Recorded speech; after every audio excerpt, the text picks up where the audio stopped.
ಅವಳು ಕ್ಷಮಿಸಿ ಎಂದಳು. ಆದರೆ ಯಾರಿಗೂ ಅರ್ಥವಾಗಲಿಲ್ಲ. ಎಲ್ರಿಗೂ ಸಹಾಯ ಮಾಡ್ತಿದ್ದ ಹೆಣ್ಣು ಕೊನೆಗೆ ಏಕೆ ಎಲ್ರಿಗೂ ಕ್ಷಮಿಸಿ ಹೇಳಿ ಹೋದ್ಲು? ಹೊಸ ಕತೆ. ಸೌಮ್ಯ ಒಂದು ದೊಡ್ಡ ಕಂಪನಿಯಲ್ಲಿ ಕೆಲಸ ಮಾಡ್ತಿದ್ಲು. ಎಲ್ಲರೊಂದಿಗೆ ಸ್ನೇಹದಿಂದ ಹತ್ತಿರವಾಗಿದ್ಲು, ಪ್ರೀತಿಯಿಂದ ಎಲ್ಲರ ಜೊತೆಗೆ ಮಾತಾಡ್ತಿದ್ಲು, ಕಾಳಜಿಯಿಂದ ಎಲ್ಲರನ್ನೂ ವಿಚಾರಿಸ್ಕೊಳ್ತಿದ್ಲು. ಯಾರಿಗೆ ತೊಂದರೆ ನೋವು ಉಂಟಾದರೂ ಸಹಾಯ ಮಾಡಲಿಕ್ಕೆ ಸದಾ ಮುಂದೆ ಬರ್ತಿದ್ಲು. ಸಹೋದ್ಯೋಗಿಗಳಿಗೆ ಸಮಸ್ಯೆ ಇದ್ದರೆ ಅವಳು ಪರಿಹಾರ ಕೊಡ್ತಿದ್ಲು. ಮನೆ ಎಲ್ಲ ಜವಾಬ್ದಾರಿಯನ್ನು ಸೌಮ್ಯ ಹೊತ್ತಿದ್ಲು. ಆದರೆ ಯಾರು ಅವಳನ್ನು ನೀನು ಹೇಗಿದ್ದೀಯಾ ಅಂತ ಒಂದಿನನೂ ಕೇಳಲಿಲ್ಲ. ಸೌಮ್ಯ ಸದಾ ನಗ್ನಗ್ತಾ ಇದ್ದಿದ್ದರಿಂದ ಅವಳ ಇಷ್ಟ ಕಷ್ಟಗಳನ್ನು ಯಾರೂ ಲೆಕ್ಕಿಸ್ತಿರ್ಲಿಲ್ಲ. ಒಂದಿನ ಅವಳು ಎಲ್ರಿಗೂ ಸಿಹಿ ಹಂಚಿದ್ಲು.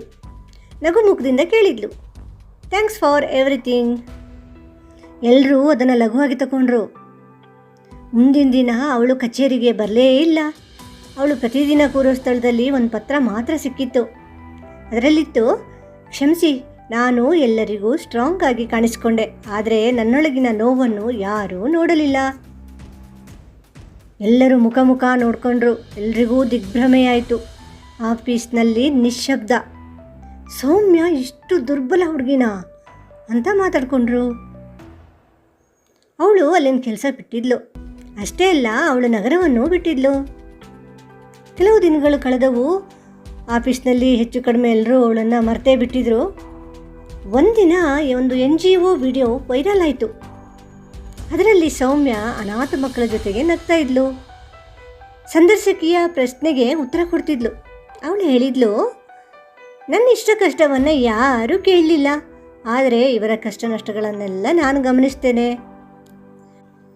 ಆ ಕ್ಷಣ ಎಲ್ರಿಗೂ ಅರ್ಥ ಆಯಿತು, ಸೌಮ್ಯ ದುರ್ಬಲಳಾಗೇ ಇರಲಿಲ್ಲ. ಅವಳು ತನ್ನ ನೋವನ್ನು ಶಕ್ತಿಯನ್ನಾಗಿ ಮಾಡಿಕೊಂಡಿದ್ಲು.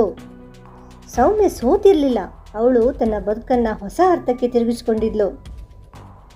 ಸ್ತ್ರೀಯಲ್ಲಿನ ಉದಾತ್ತ ಸಂವೇದನೆ ಎಂದಿಗೂ ಮುರಿಯೋದಿಲ್ಲ.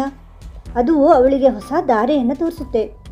ಯಾರಾದರೂ ಸದಾ ನಗ್ತಾ ಇದ್ದರೆ ಅವರು ಖುಷಿಯಾಗಿದ್ದಾರೆ ಅಂತ ಅರ್ಥ ಅಲ್ಲ. ಅವರನ್ನು ತಪ್ಪದೆ ಒಂದು ದಿವಸಕ್ಕಾದರೂ ಕೇಳಿ, ಹೇಗಿದೆಯಾ ನೀನು ಅಂತ ಸ್ವಲ್ಪವಾದರೂ ಕಾಳಜಿಯನ್ನು ತೋರಿಸಿ. ಈ ಕತೆ ನೀತಿ ಏನಂದರೆ, ಜೀವನದಲ್ಲಿ ಎಂತಹದ್ದೇ ಪರಿಸ್ಥಿತಿ ಬಂದರೂ ಚಿಂತನೆ, ಆಲೋಚನೆ ಮತ್ತು ತೀರ್ಮಾನ ಸಕಾರಾತ್ಮಕವಾಗಿಯೇ ಇರಬೇಕು. ಈ ಕತೆ ನಿಮ್ಗೆ ಇಷ್ಟ ಆದರೆ ಲೈಕ್ ಮಾಡಿ, ಈ ಕಥೆಯನ್ನು ಶೇರ್ ಮಾಡಿ. ಇನ್ನಷ್ಟು ಪವರ್ಫುಲ್ ಕಥೆಗಳಿಗಾಗಿ ಸಬ್ಸ್ಕ್ರೈಬ್ ಮಾಡಿ. ಸದಾ ನನ್ನ ಜೊತೆಗಿರಿ. ನಮಸ್ಕಾರ.